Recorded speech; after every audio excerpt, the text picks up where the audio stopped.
եմ մեր եկեղեցականներին, ովքեր հայտարարություններ են արել։ Արդյոք նրանց նկատմամբ շանտաժ կիրառվել է, թե ոչ։ Անկեղծ ասած, ես չգիտեմ։ Բայց ցանկացած սցենարի դեպքում նման կեցված որդեգրելը ուղղակի դավաճանություն է։ Դավաճանությունը մեր խոստովանությունների մեղքերի ցուցակում չկա արձանագրված որպես մեղք։ Գիտեք ինչու՞։ Որովհետև դավաճանությունը հավաքաբար խորհրդանշում է այդ ամբողջ մեղքերի միասնությունը։ Դավաճանությունը դա ուխտադրժություն է։ Գիտեք ինչ, ես 3 ասպեկտ եմ տեսնում։ Մարդիկ դավաճանել են ոչ միայն Աստծուն, դավաճանել են ոչ միայն եկեղեցուն, այլ դավաճանել են իրենց։ Դավաճանել են այն ամենին, ինչը որ պատկանում է իրենց անցյալին։ Դավաճանում է այն ամենին, որին իրենք հավատում են։ Դա ուղղակի ինքնաժխտում է։ Ժխտել սեփական կենսագրությունը, ժխտել սեփական պատկանելությունը։ Իսկ կանոնական լեզվով ասած, դա նաև հերձված է։ Հերձվածողության դասական օրինակ։ Մեզ երբեմն թվում է, որ պատարագի ժամանակ կաթողիկոսի անվան հիշատակությունը պարզ մի պատարագի հատվածի զեղչում է։ Բայց դա միայն առաջին հայացքից։ Դա ընդհանրապես պատարագի ինչ-որ հատվածի զեղչում չէ։ Դա ժխտումն է նվիրապետական կարգի, դա ժխտումն է եկեղեցական իշխանության, դա ժխտում է սեփական պատկանելության, դա նշանակում է դու եկեղեցու պատկանելությունից քեզ դուրս ես դնում, նշանակում է առանձին կրոնական հաստատություն, կրոնական ուղղություն հիմնելու հայտ ես ներկայացնում, բայց սա դեռ բավարար չէ, այդ հայտը դու ներկայացնում ես ապավինելով այնպիսի քաղաքական իշխանության աջակցությանը, որը ըստ էության չունի որևէ լեգիտիմություն, որքան էլ որ բարձրագույն թափահարեն ժողովրդի կողմից ընտրված լինելու հանգամանքը։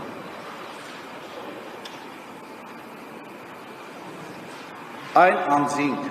ովքեր գործակցության հայտ են ներկայացնում այսօրվա իշխանության հետ, նրանք կիսում են նրանց քայքայիչ պետականական գործունեության պատասխանատվությունը։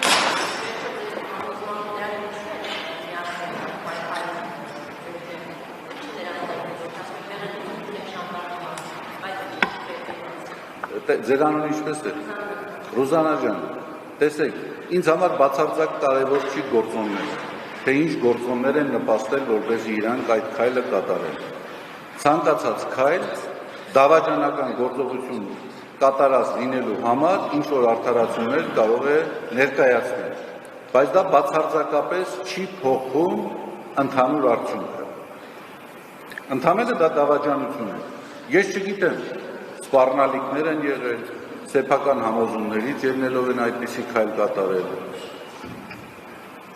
Որոշակի նախապատվություններից, նախասիրություններից, այսօրվա իշխանավորների նկատմամբ անզսպելի սիրո զգացումներից, չգիտեմ,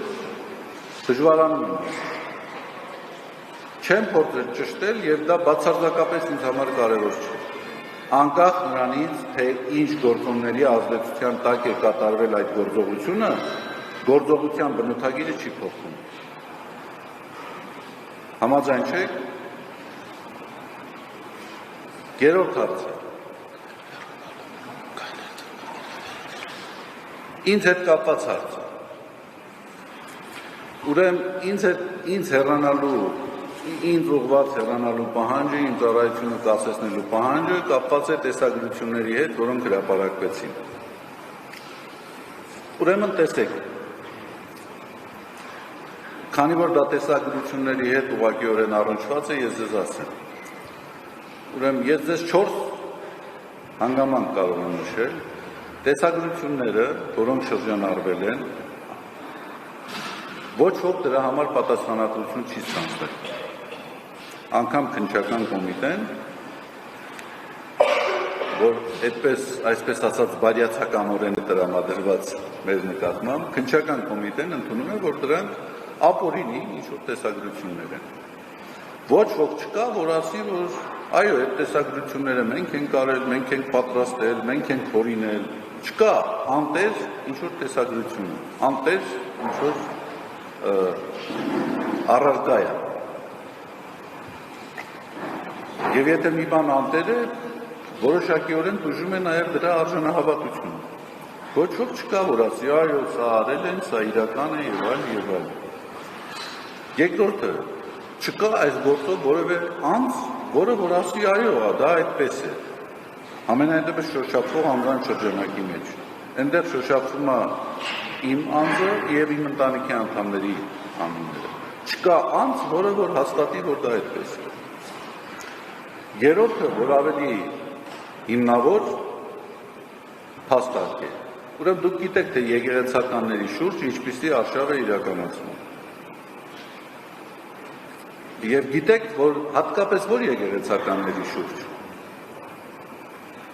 Դուք էլ չէ, եւ ես էլ համոզված էի, որ եթե ես զմայլված լինեի Նիկոլ Փաշինյանով, բացարձակապես որևէ քննադատության, որևէ քթոքոսքի չէի արժանանալու։ Ուրեմն հետևաբար այս երևույթը ունի շատ կոնկրետ քաղաքական ուղղվածություն, քաղաքական ենթատեքստ։ Չորրորդը, որ կրկին այս իմ երրորդ ասացի շարունակությունն է։ Ուրեմն քննչական կոմիտեն գործ է հարուցել հայտնի իրազեկվածի հաղորդման հիման վրա եւ քննչական կոմիտեում քննվել է, ես հրավիրվել եմ հարցազրույցի։ Ես հանդիպման։ Ուրեմն երբ որ ես հանդիպեցի այնտեղ, ինձ ասացին, որ կան նախաքննական գաղտնիքներ, որոնք պետք չի բացահայտել եւ այլն, եւ դուք պետք է պարտավորված լինեք այդ նախաքննության գաղտնիքները չբացահայտել։ Ես ասացի շատ լավ։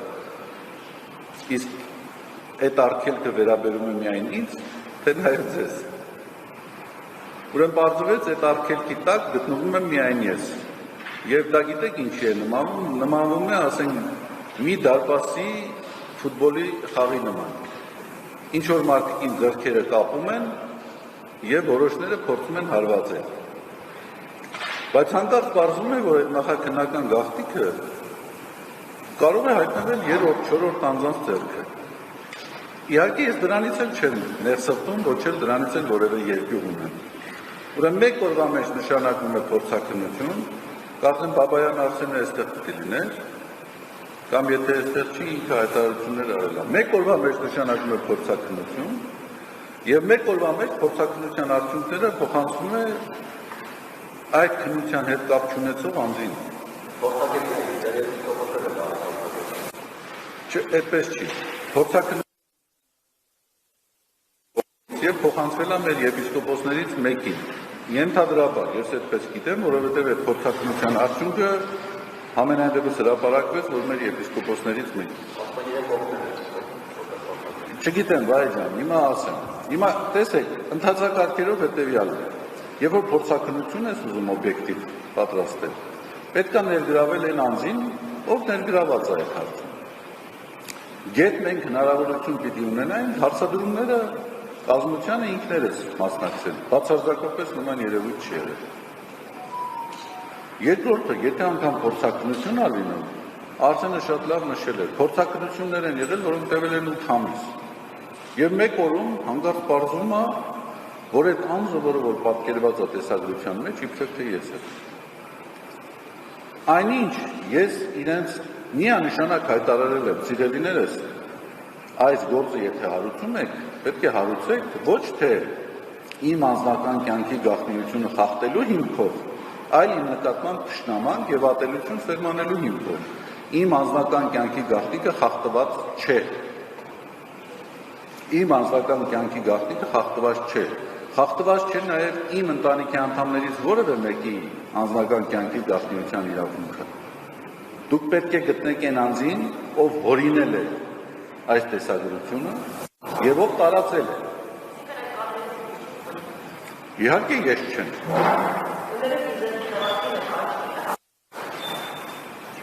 Գիտեք, շատ տհաճ է ինձ համար այս հարցադրումներին պատասխանել։ Բայց ես այո կանչվել է եւ նույնը իր դիրքորոշումն է եւ ոչ միայն իր դիրքորոշումն է, իմ ընտանիքի բոլոր անդամները պարզապես այս տհաճ իրավիճակում ես թույլ չեմ տա իրենց խնդրել բարձրաբանումներով հանդես գան։ Իմ ընտանիքի բոլոր անդամներն էլ իհարկե շատ տհաճ անախորժ իրավիճակի մեջ են հայտնվել մեր համերաշխություն քարոզող իշխանությունների թեթև ձեռքով, բայց իրենք էլ իհարկե միանշանակորեն դաժոխքում են։ Եվ չի կարող այդպիսի բան եղած լինել։